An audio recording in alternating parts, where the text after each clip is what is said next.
Memasuki babak final pacuan kuda, antusiasme masyarakat di Benar Meriah dan sekitarnya meningkat tajam.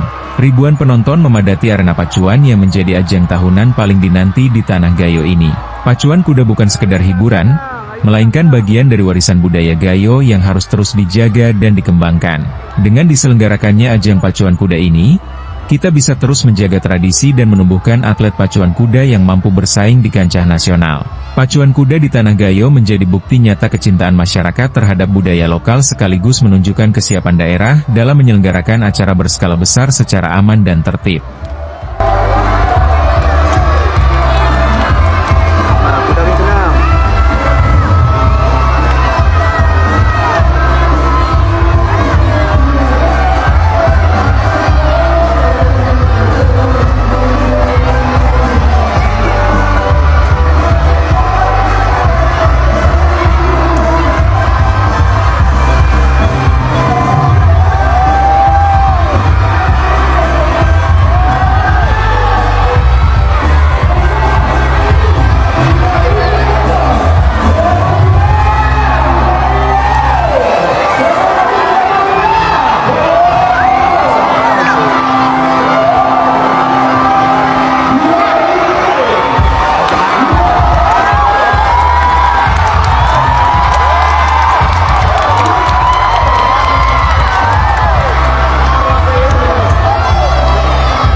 Trip में